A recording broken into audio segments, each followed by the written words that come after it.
श्रीयुत बानार्जी कहती रुबेन बानार्जी कहती जे मु 300 रु अधिक समय नवीन पट्टनायक को भेटी एवं 2000 मसीह जो दिन रेजल्ट बाहरुला प्रथम थर पर नवीन बाबू मुख्यमंत्री बनूले सेतिकी बेले सारा दिन नवीन निवास रे नवीन पट्टनायक सहित रुबेन बानार्जी थिले। नमस्कार, मु मनोरंजन। रुबेन बानार्जी बही को नहीं विवाद बढ़ुची। बिजु जनता दल पक्षरु आज ए संपर्क में प्रतिक्रिया प्रकाश पाई। रुबेन बानार्जी नवीन पट्टनायक को न भेटी एभली एक बही केमती लिखिले ए संपर्क में अनेक गुड़े प्रश्न उठी।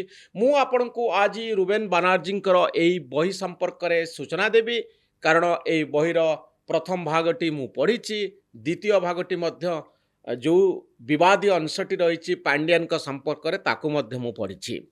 एसत आज भिडियो रे मु आपण को रुबेन बानार्जी भली सांबादिक माने जथा एक्सीडेंटल प्राइम मिनिस्टर लिखिथिबा संजय बारूंकर कहानी कहिबी एवं नवीन पट्टनायक ए बहीटी जहाँ रुबेन बानार्जी लिखिचंती आपण से बहीटी को पढ़िबा उचित कि नुह से संपर्क में मोर मत रखिबी।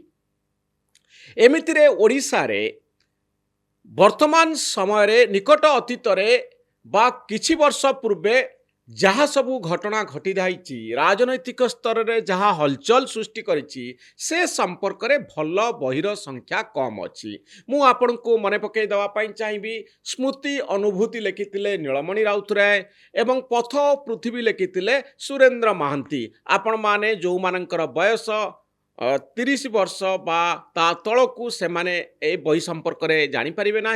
2000 मसीहा बहु पूर्वर जो सरकार गुड़िक थिला अर्थात 80 दशकर 70 दशकर 60 दशकर सरकार गुड़िक संपर्क में एथिरे आलोकपात करा जाइछि।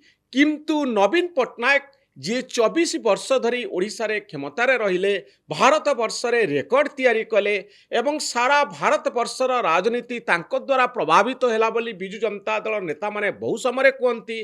आ नवीन पट्टनायक भली नेता जी दीर्घ दिन क्षमतार रहिबारे गोटे रेकर्ड तैयारी करिसंती, तांको संपर्क रे अनेक गुड़िए बही लेखा जिबार आवश्यकता अच्छी। रुबेन बानार्जी बहीटी को जदि आपण पढ़िबे प्रथम भाग जहाँ 2018 मसीह बाहरी 2018 मसीहार ए बहीटी जड़े सांबादिक ता आखिरे जहाँ देखुची से ही लिखिचंती श्रीयुत बानार्जी। मोर कहिबार कथा हेउची जड़े व्यक्तिर अनेक गुड़िए भल गुण थाए, खराब गुण थाए बा निज शैली रे जेतबेले आमे काम करू तार प्रभाव बहु भाव रे लोकंक ऊपर पड़ी थाए। जदि आपण जड़े गोटे बही लिखिबे एवं जड़े व्यक्ति को प्रशंसा करिवे ताहा केवल एक प्रशंसा पत्र हो जीवो, किंतु जदि आपण इतिहास को निर्दय भाव रे देखिबे, निष्ठुर भाव रे देखिबे एवं घटिथिबा घटनार प्रभाव कौन रहिथिला ताकू देखिबे, ताहले आपण को जड़े भल लेखक भाव रे गणा जीवो। रुबेन बानार्जी तांको बही रे पूरा पूरी नवीन बाबू को समालोचना करि नाहंती। तांको निज भाषा रे मु 50 भाग भल लिखिची, 50 भाग खराब लिखिची। आमे न्यूज रूम पक्षरु गोटे पॉडकास्ट मध्य प्रस्तुत करिछु जहाँ आपण आम चैनल ले देखि पारिबे। रुबेन बानार्जी सहित ए पॉडकास्ट रे आपण तांको बही संपर्क रे अनेक गुड़िए तथ्य पाई परिबे। ए बही रे नवीन पट्टनायक संपर्क रे रुबेन कौन लिखिचंती, प्रथमरु कंटेस्ट को जिबा। ए बही लिखिला बेले लेखक पूरा पूरी सचेतन अछंती जे नवीन पट्टनायक कहीं प्रासंगिक हो गले, लोक तांको कहीं भल पाइले, कहीं तांको वोट देले 2000 मसीह रे। तार कारण हेउची कांग्रेस सरकार समय जो अराजकता ओडिशा रे चलीथिला। जानकी वल्लभ पट्टनायक सरकार निंदित होइतिले बहु कारणरू। आपण अंजना मिश्र को कहानी जानिचंती, इंद्रजीत राय को कहानी जानिचंती एवं जो बड़ी ढंगरे ग्राहम स्टेन्स घटना घटिथिला ओडिशा रे, जो बड़ी ढंगरे जानकी बाबूंकर व्यक्तिगत जीवन को नहीं अनेक गुड़िए विवादीय घटना घटिथिला। एफिडेविट्र कथा जो एबी त्रिपाठी जो पूर्वतन डीजी जीए रुबेन बानार्जी यही बुक रिलीज फंक्शन रे थिले, सीए गोटे एफिडेविट करथिले जानकी वल्लभ पट्टनायक संपर्क रे जहाँ विवाद तैयारी करथिला ताहा थिला जानकी बाबूंकर व्यक्तिगत जीवन को नहीं। एबी त्रिपाठी एफिडेविट जहाँ जानकी बाबू को निंदित करिथिला, कांग्रेस सरकार को निंदित करिथिला एवं परवर्ती समय ओडिशा रे महाबात्या आसीथिला 1999 मसीह एवं आपण जानिचंती ए महाबात्या समय गिरिधर गमांग थिले ओडिशार मुख्यमंत्री एवं एथिरे 10,000 लोक ओडिशा रे प्राण हरैथिले। रुबेन बानर्जी मध्य गोटे बही ए साइक्लोन उपरे लिखिचंती। साइक्लोन समय गिरिधर गमांगो किभली ज्योतिष मानकर परामर्श करुथिले एवं आशा करुथिले जे साइक्लोन ओडिशा उपरकू आसीबो नाही, किंतु साइक्लोन आसिला, लोकंकर प्राण गला एवं मिसमैनेजमेंट हैला रिलीफ ऑपरेशन ने, जहा फल रे कांग्रेस सरकार आउ 2000 मसीह आसिला नाही। निंदित होइथिबा कांग्रेस सरकार 24 वर्ष हेब स्ट्रगल करुचंती कांग्रेस नेता माने क्षमता को आसीबा पाई, किंतु कांग्रेस तार प्रासंगिकता हरैला 2000 मसीह एबे चेष्टा कले मध्य क्षमता को आसीबा संभवपर हो पारु नाही। एवं एतिकी बेले एई मिसमैनेजमेंट निंदनीय घटना सबू जहाँ ओडिशा इतिहास रे घटिची, सेतिकी बेले नवीन बाबू ओडिशा इतिहास रे एक नुआ अध्याय तैयारी कले एवं बिजु जनता दल आंचलिक दल भाव रे क्षमता को आसिला, जार नेतृत्व नहीं नवीन पट्टनायक। नवीन पट्टनायक कहानी तांकर व्यक्तिगत अभिज्ञता एवं अनेक ब्यूरोक्राट तथा पॉलिटिशियन सहित कथबार्ता को भिन्न भिन्न ढंगरे ए बहिरे से परिवेशन करिसंती। एवं रुबेनकर कहबार कथा हेउची जे थर्ड फ्लोर जहाँ ए नाटी आजिकाली कम शुणा जाउची, कारण थर्ड फ्लोर रो गुरुत्व आजिर दिन रे नाही। थर्ड फ्लोर कहले नवीन पट्टनायक एवं तांकर प्रशासन को बुझा जाउथला। थर्ड फ्लोर पक्षरु रुबेन बानर्जी को टेलीफोन कॉल आसीथिला ए बुक टिकू ए बही टिकू नवीन बाबू को दबा पाई, फोटोग्राफी करबा पाई, किंतु परवर्ती समय ए प्रस्तावटी बंद हो जाइथिला। 2018 मसीहा पर्यंत सबु किछि ठीक थिला। परवर्ती समय रे जेतबळे बहिर रिलीज करागला दिल्ली रे उन्मोचन उत्सव रे बैजयंत पंडा को निमंत्रण करथिले ए बहिर ए उद्घाटन उत्सव रे अतिथि होवा पई रुबेन बानर्जी, जहाकू नहीं थर्ड फ्लोर प्रश्न उठाइथिला जे आपण काहींकी बैजयंत पंडा को डाकिचंती। एउठू रुबेन को भाषा रे थर्ड फ्लोर एवं रुबेन को भितरे गंडगोल आरंभ होइथिला, विवाद आरंभ होइथिला। किंतु श्रीयुत बानर्जी कहती, रुबेन बानर्जी कहती जे मु 300 रु अधिक समय नवीन पट्टनायक को भेटिची एवं 2000 मसीह जो दिन रेजल्ट बाहरुला प्रथम थर पाई नवीन बाबू मुख्यमंत्री बनुथिले, सेतिकी बेले सारा दिन नवीन निवास रे नवीन पट्टनायक सहित रुबेन बानर्जी थिले। सारा दिन तांको सहित से काटिथिले एवं नवीन बाबू को गोटे स्टूडियो रु आउ गोटे स्टूडियो को नहीं सेतबळे टेलीविजन चैनल कहले 2टी चैनल थिला। ओटीवी जहाँ सैटेलाइट नथिला, केबुल ले चलीथिला। ओटीवी स्टूडियो को मध्य रुबेन बानर्जी नवीन पट्टनायक को नहीं आसीथिले। परवर्ती समय दूरदर्शन को नहीं थिले एवं आरी भितरे कथबार्ता भितरे जो अभिज्ञता से हासिल करथिले सेही कथबार्ता को से बहिरे लिखिचंती। 2000 मसीहा जो दिन नवीन बाबूंकर बिजु जनता दल सरकार को आसिला एवं सेही दिन पूरा दिन नवीन पट्टनायक एवं रुबेन बानर्जी भितरे कथबार्ता आउ से दिनर से एक्सपीरियंस किभली नेता माने आसुथिले, नवीन बाबू धीर स्थिर भाव में समस्त कथा शुणुले, तांकर प्रतिक्रिया कौन रोला, धर्मेंद्र प्रधान को नहीं कौन कही नवीन पट्टनायक, ए सबू कथा ए बहिरे लेखा जाइछि। बहिर द्वितीय कथाटी आसिला 2024 मसीह। 2018 मसीहा पर बैजयंत पंडा को जेतबळे डाकिले निमंत्रण कले अतिथि भाव में, सेबेठारु विवाद आरंभ हैला एवं थर्ड फ्लोर को जीवा आसिबा बंद होईगला रुबेन बानर्जी। रुबेन बानर्जी मध्य गत निर्वाचन समय बिजु जनता दल सरकार सबुठारु बड़ समालोचक थिले। विभिन्न टीवी चैनल लेखा माध्यम रे से नवीन पट्टनायक सरकार को कटु समालोचना करुथिले। ओडिशा रे किभली अराजकता चलीछि, ओडिशा रे प्रशासनिक विफलता किभली चलीछि, पांडियान कौन करुछंती ए सबो कथा उपरे इलेक्शन पूर्वरु से टिप्पणी रखिथिले। मु एठी कहि रखे जे रुबेन बानार्जी ओडिशा रे रुहंती नाही, से दिल्ली रे रुहंती एवं भारत वर्षर तथा पृथ्वीर अनेक प्रतिष्ठित संस्था सह से जड़ित। आपण को मु कहि रखिया पई चाहिबी इंडिया टुडे रो सांबादिक भाव में प्रतिनिधि भाव में से ओडिशा रे दीर्घ दिन धरी काम करुथिले। अल जजीरा जहाँ अरब देश रे बा गल्फ कंट्रीज रे सबुठारु प्रतिष्ठित चैनल भाव में प्रतिष्ठित न्यूज आउटलेट भाव में जनाशुना से मध्य से सांबादिक हिसाब से काम करथिले एवं हिंदुस्तान टाइम्स रे गुरुत्वपूर्ण पदवी रे बानार्जी थिले, रुबेन बानार्जी काम करुथिले। परवर्ती समय रे से भारत वर्षर जनाशुना पत्रिका आउटलुक रो एडिटर मध्य होइथिले। रुबेन बानार्जी कहवार कथा हेउची जे तांको लेखारे से कौनसी बायस रखी नाहंती, से निरपेक्ष भाव में इतिहास को देखिचंती, निरपेक्ष भाव में ए समस्त घटना को से पर्यालोचना करती। तेणु रुबेन बानार्जी निरपेक्ष कि नुह ए प्रश्नर उत्तर आपण देवे जेतबळे आपण ए बहीटी को पढ़िबे। समस्या आरंभ है 2024 मसीहार इलेक्शन परे, जेतबळे ए बहीटी 6 मास इलेक्शन 6 मास परे सामना को आसीची, जो थिरे ओरिजिनाली मूलतः जो प्रसंग थिला, जो चैप्टर थिला ता रहिची एवं वर्तमान समय रे गोटे चैप्टर किछि नुआ कथा से लिखिचंती ए बही रे, किंतु सबुठारु गुरुत्वपूर्ण तथा विवादीय चैप्टर टी रहिची पांड्यान को नहीं, पांड्यान पजल बोली से लिखिचंती। पांड्यान को संपर्क रे से लिखिचंती जे किभଳି भाबरे से थर्ड फ्लोर को आसिले, तृतीय महला को से किभଳି आसिले।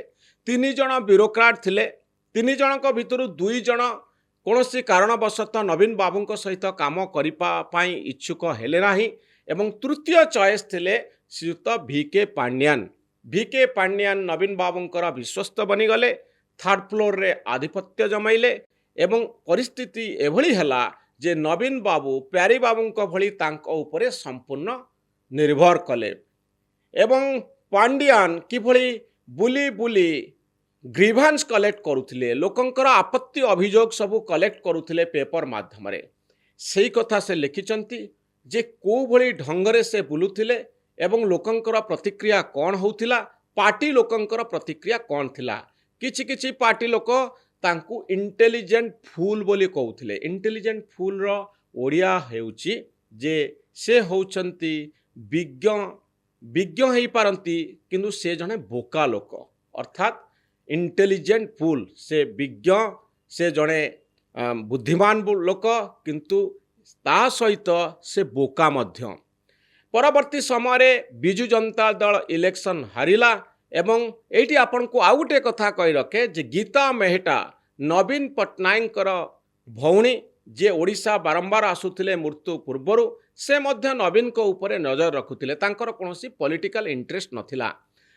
जेतबळे पांड्यान बहुत निकटतर थिले नवीन पट्टनायकर, सेतबळे गीता मेहटांकर गोटे कमेंट जहाँ रुबेन बानार्जी तांको बहिरे लिखिचंती, से लिखिचंती गीता मेहटा जड़े वरिष्ठ नेता को कहूथिले जे ए व्यक्ति जनक मिसलीड करिबो नाही तो मो भाई को, अर्थात नवीन बाबू को विपथगामी बा हैरान रे पकेइबे नहीं तो पांड्यान।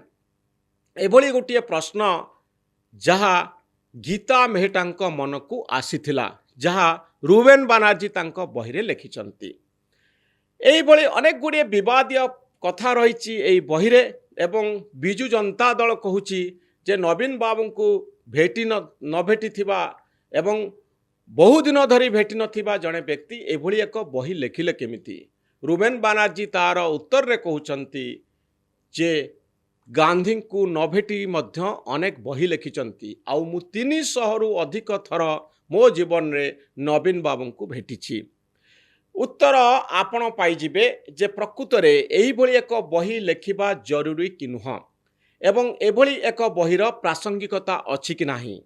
बड़ कथा हेउची जे रुबेन बानार्जी ओडिशार अनेक ब्यूरोक्राट सहित କଥା ହେଇପାରନ୍ତି ତାଙ୍କ ସହିତ ସେ ସମ୍ପର୍କରେ ଅଛନ୍ତି ଯେଉଁମାନେ ନବୀନ ପଟ୍ଟନାୟକଙ୍କ ସରକାରରେ କାମ କରନ୍ତି, ଯେଉଁମାନେ ନବୀନ ପଟ୍ଟନାୟକଙ୍କ ସରକାରର ମୁଖ୍ୟ କାର୍ଯ୍ୟନିର୍ବାହୀ ଭାବରେ ଅନେକ ଗୁରୁ ଦାୟିତ୍ୱ ସମ୍ଭାଳିଛନ୍ତି। ଅନେକ ନେତା ଅଛନ୍ତି ଯେଉଁମାନେ ରୁବେନ ବାନାର୍ଜୀଙ୍କ ସହିତ ବହୁ ବର୍ଷରୁ ପରିଚିତ, ସେଇମାନଙ୍କର ମତ ନେଇ ସେ ବହିଟିକୁ ଲେଖିଛନ୍ତି ଏବଂ ଏହି ବହିଟି ପ୍ରକାଶ ପାଇଲା ପରେ ଗୋଟିଏ ବଡ଼ ବିବାଦ ତିଆରି ହେଇଛି।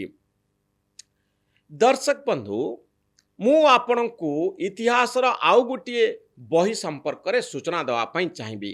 ମନମୋହନ ସିଂଙ୍କ ସମ୍ପର୍କରେ ସଞ୍ଜୟ ବାରୁ, ଯିଏ ତାଙ୍କର ପ୍ରେସ୍ ଆଡ଼ଭାଇଜର ଥିଲେ 2004 ମସିହାରୁ 2008 ମସିହା ପର୍ଯ୍ୟନ୍ତ, ୟୁପିଏ ସରକାରକୁ ଆସିଥିଲା ଦିଲ୍ଲୀରେ 2004 ମସିହାରେ।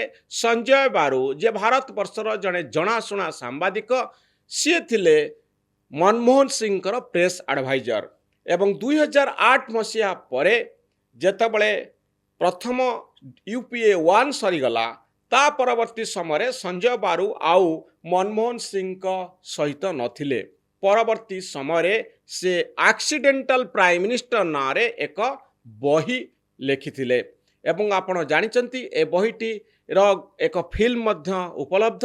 ଏ ଫିଲ୍ମଟିକୁ ଦେଖିଲେ, ସଞ୍ଜୟ ବାରୁଙ୍କର ବହି ପଢ଼ିଲେ ଜଣେ ସାମ୍ବାଦିକ ନିଜସ୍ୱ ଢଙ୍ଗରେ କିଭଳି ଘଟଣାକୁ ଦେଖେ, ଆଉ ଅନେକ ସମୟରେ ସତ୍ୟ ଘଟଣା ହିଁ ବହିର ମୁଖ୍ୟ କଥା ହୋଇଥାଏ। ଏଥିରେ ମୁଁ କହୁନାହିଁ ଜଣେ ବ୍ୟକ୍ତି ଯେତେବେଳେ ଗୋଟିଏ ଘଟଣାକୁ ଦେଖିବ, ଗୋଟିଏ ବ୍ୟକ୍ତିକୁ ଆକଳନ କରିବ, ସେତେବେଳେ ଭୁଲ ହେବା ସ୍ୱାଭାବିକ ବା ସେଥିରେ ତାଙ୍କର ପର୍ସନାଲ ବାୟସ ବା ବ୍ୟକ୍ତିଗତ ମତ ରହିଥାଇପାରେ। କିନ୍ତୁ ସଞ୍ଜୟ ବାରୁଙ୍କର ଏ ବହିଟିକୁ ଆପଣ ଯେବେ ପଢ଼ିବେ, ଆପଣ ଜାଣିବେ ଯେ ମନମୋହନ ସିଂଙ୍କ ସରକାରରେ ଭିତରେ କ'ଣ ଚାଲିଥିଲା। ସେ ସେଥିରେ ଲେଖିଛନ୍ତି ଯେ ସବୁ କାମ ସୋନିଆ ଗାନ୍ଧୀ କରୁଥିଲେ ଆଉ ମନମୋହନ ସିଂ କେବଳ ସଖୀ କଣ୍ଢେଇ ଭଳି ଥିଲେ, ଅର୍ଥାତ୍ ପ୍ରାଇମ୍ ମିନିଷ୍ଟର ଭାବରେ ତାଙ୍କ କଥାର ଗୁରୁତ୍ୱ କମ୍ ଥିଲା। ସଞ୍ଜୟ ବାରୁ ପରବର୍ତ୍ତୀ ସମୟରେ ସମାଲୋଚନାର ଶିକାର ହେଲେ ଏବଂ ଏ ଘଟଣା ଭାରତ ଇତିହାସରେ ଏକ ବିବାଦୀୟ ଘଟଣା ହୋଇ ରହିଛି। ଅନେକ ବହି ଏ ସମ୍ପର୍କରେ ରହିଛି ଯେ ସାମ୍ବାଦିକମାନଙ୍କର ବହି, ଯାହା ପରବର୍ତ୍ତୀ ସମୟରେ ବିବାଦ ତିଆରି କରେ। ଏବେ କଥା ହେଉଛି ଯେ ଏଇଭଳି ବହି ଲେଖିବାର ଆବଶ୍ୟକତା ଅଛି କି ନାହିଁ, ଯେଉଁଥିରେ ଗୋଟିଏ ପର୍ସନାଲ ବାୟସ ବା ବ୍ୟକ୍ତିଗତ ମତ ରହିଥାଇପାରେ। ଜଣେ ସାମ୍ବାଦିକ ରାଗି ବା କ୍ରୋଧ ପ୍ରକାଶ କରି ଆକ୍ରୋଶ ରଖି ମଧ୍ୟ ଗୋଟିଏ ବହି ଲେଖିପାରନ୍ତି। କିନ୍ତୁ ମୁଁ ଏଇଠି ଆପଣଙ୍କୁ କହି ରଖିବା ପାଇଁ ଚାହିଁବି ଯେ ଗୋଟିଏ ବହି ଲେଖିବା ଏତେ ସହଜ କଥା ନୁହେଁ। ଏଥିପାଇଁ ମାସ ମାସର ପରିଶ୍ରମର ଆବଶ୍ୟକତା ଅଛି, ଅନେକ ଗୁଡ଼ିଏ ତଥ୍ୟକୁ ସଂଗ୍ରହ କରିବାର ଆବଶ୍ୟକତା ଅଛି ଏବଂ ଏହାକୁ ଲଜିକାଲ ଶୈଳୀରେ ଅର୍ଥାତ୍ ଯୁକ୍ତିସଙ୍ଗତ ଭାବରେ ଲୋକଙ୍କ ସାମ୍ନାରେ ରଖିବାର ଅଛି। ଏହା ଏତେ ସହଜ ବ୍ୟାପାର ନୁହେଁ, ନହେଲେ ଏ ବହିଟିକୁ ଆପଣ କିଣିବେ ନାହିଁ, ଏ ବହି ସମ୍ପର୍କରେ ଆପଣଙ୍କର ଆଲୋଚନା ହେବ ନାହିଁ। ରୁବେନ ବାନାର୍ଜୀଙ୍କର ବହି ଆବସୋଲ୍ୟୁଟ୍ ବୋଲି ମୁଁ କହୁନାହିଁ, ଏହା ସମ୍ପୂର୍ଣ୍ଣ ସତ୍ୟ ବୋଲି ମୁଁ କହୁନାହିଁ। ଏ ବହିରେ ଯାହା ଲେଖାଯାଇଛି ବା ଯାହା ମତ ରହିଛି, ଯାହା ପୁରାପୁରି 100କୁ 100 ସତ ବୋଲି ମୁଁ କେବେ ହେଲେ କହିବି ନାହିଁ। କିନ୍ତୁ ମୁଁ ଏତିକି କହିବି, ଏମିତି ବହି ଲେଖିବାର ଆବଶ୍ୟକତା ଅଛି, କାରଣ ଗଣତନ୍ତ୍ରକୁ ବଞ୍ଚାଇବାକୁ ହେଲେ ଆମକୁ ନିର୍ଦ୍ଦୟ ଭାବରେ ଇତିହାସକୁ ଦେଖିବା ଜରୁରୀ ଏବଂ ଗୋଟିଏ ବ୍ୟକ୍ତିର ଭଲ ଗୁଣ ଆଉ ଖରାପ ଗୁଣକୁ ଆଲୋଚନା କରିବା ଜରୁରୀ। ଜଣେ ବ୍ୟକ୍ତି କେବଳ ବ୍ୟକ୍ତି ନୁହନ୍ତି। ନବୀନ ବାବୁ କେବଳ ଜଣେ ବ୍ୟକ୍ତି ନୁହନ୍ତି ଯିଏ ନବୀନ ନିବାସରେ ରୁହନ୍ତି। ପାଣ୍ଡିଆନ ବାବୁ ନିଜର କାର୍ଯ୍ୟଧାରାକୁ ଏଭଳି କରିଥିଲେ ଯାହାଫଳରେ ଆପଣ କହିପାରିବେ ନାହିଁ ସେ ଜଣେ ସିମ୍ପଲି ଜଣେ ବ୍ୟୁରୋକ୍ରାଟ ଥିଲେ ବୋଲି। ତାଙ୍କର କାର୍ଯ୍ୟଧାରା, ନବୀନ ବାବୁଙ୍କର କାର୍ଯ୍ୟଧାରା, ଏହା ସାରା ଓଡ଼ିଶାକୁ ପ୍ରଭାବିତ କରିଥିଲା। ସାରା ଭାରତବର୍ଷର ରାଜନୀତିରେ ଗୋଟିଏ ନୂଆ ମଡେଲ ତିଆରି କରିଥିଲା। ନବୀନ ବାବୁ ବ୍ୟକ୍ତିଗତ ଜୀବନରେ ବହୁ ସଫଳତା ପାଇଛନ୍ତି। ଜଣେ ମୁଖ୍ୟମନ୍ତ୍ରୀ ଭାବରେ ଏତେ ଲୋକପ୍ରିୟତା ପାଇଛନ୍ତି, ଈର୍ଷଣୀୟ ଲୋକପ୍ରିୟତା ପାଇଛନ୍ତି, ଯାହା ସାରା ଭାରତବର୍ଷରେ କମ୍ ନେତାଙ୍କୁ ମିଳିଛି। ଓଡ଼ିଶାରେ ଏହା ହେଉଛି ଏକ ବିରଳ ଉଦାହରଣ। ନବୀନ ବାବୁ ହେଉଛନ୍ତି ଓଡ଼ିଶାରେ ଏକ ବିରଳ ଇତିହାସ, ଯେଉଁ ଇତିହାସକୁ ଭାଙ୍ଗିବା କୌଣସି ନେତାଙ୍କ ପକ୍ଷରେ ଏତେ ସହଜ ନୁହେଁ। ଏଭଳି ସଫଳତା ଆଗକୁ କେଉଁ ନେତା ପାଇବେ ଏକଥା ମଧ୍ୟ ଭାବିବା କଷ୍ଟକର, ଅନୁମାନ କରିବା କଷ୍ଟକର। ତେଣୁ ଗଣତନ୍ତ୍ରକୁ ବଞ୍ଚାଇବାକୁ ହେଲେ ଏହିଭଳି ଆଲୋଚନାର ଆବଶ୍ୟକତା ଅଛି, ଏହିଭଳି ବହି ଲେଖିବାର ଆବଶ୍ୟକତା ଅଛି ଏବଂ ପଲିଟିକାଲ ହିଷ୍ଟ୍ରିକୁ 100 ବର୍ଷ ପରର ଓଡ଼ିଶାକୁ ଆପଣ ଚିନ୍ତା କରନ୍ତୁ। ପରବର୍ତ୍ତୀ ପିଢ଼ି କଥା ଆପଣ ଭାବନ୍ତୁ। ବର୍ଷ ବର୍ଷ ଧରି ଲୋକଙ୍କ ପାଖରେ ସାଇତି ରଖିବା ପାଇଁ ଉଦ୍ୟମ ହେବା ଆବଶ୍ୟକ। ପାଶ୍ଚାତ୍ୟ ଦେଶରେ ଆମେରିକା ହେଉ ବା ଅନ୍ୟ ୟୁରୋପିଆନ୍ କଣ୍ଟ୍ରିଜ୍ ହୁଅନ୍ତୁ, ଭାରତବର୍ଷର ଅନ୍ୟାନ୍ୟ ପ୍ରଦେଶ ହେଉ, ଅନେକ ବ୍ୟକ୍ତି ଏଇଭଳି ବହି ଲେଖନ୍ତି। ରାଜନୀତିକୁ ନେଇ ବହି ଲେଖିବା ଜରୁରୀ ଏବଂ ପ୍ରଚଳିତ ବ୍ୟବସ୍ଥା ସମ୍ପର୍କରେ ଇତିହାସକୁ ସଜାଡ଼ି ରଖିବା ନିହାତି ଜରୁରୀ ପରବର୍ତ୍ତୀ ପିଢ଼ି ପାଇଁ। କାରଣ ଏହା ଏକ ଅମୂଲ୍ୟ ସମ୍ପଦ ଭାବରେ ରହିବ, ରେଫରେନ୍ସ ପଏଣ୍ଟ ଭାବରେ ରହିବ। ନବୀନ ବାବୁଙ୍କର ଫ୍ୟାନ୍ ମାନେ, ପ୍ରଶଂସକ ମାନେ, ବିଜୁ ଜନତା ଦଳର କର୍ମୀମାନେ ଏହାକୁ ଭଲ ନ ପାଇପାରନ୍ତି, ଏହାର ସମାଲୋଚନା କରିପାରନ୍ତି, କିନ୍ତୁ ବହିଟିକୁ ତା ଜାଗାରେ ରହିବା ପାଇଁ ଦିଅନ୍ତୁ ଏବଂ ପାଠକମାନଙ୍କ ହାତରେ ଛାଡ଼ି ଦିଅନ୍ତୁ। ସେମାନେ ବିଚାର କରନ୍ତୁ ରୁବେନ ବାନାର୍ଜୀ ଠିକ୍ କହିଛନ୍ତି ନା ଭୁଲ କହିଛନ୍ତି। ଇତିହାସ ବିଚାର କରିବ ରୁବେନ ବାନାର୍ଜୀ ପ୍ରକୃତରେ ସତ କହିଲେ ନା ମିଛ କହିଲେ। କିନ୍ତୁ ଆଶା କରିବା ଓଡ଼ିଶାରେ ଏଇଭଳି ଉଦ୍ୟମ ହେଉ, ଏମିତି ବହି ଲେଖାଯାଉ, କାରଣ ଗଣତନ୍ତ୍ର ପାଇଁ ଏହା ନିହାତି ଜରୁରୀ।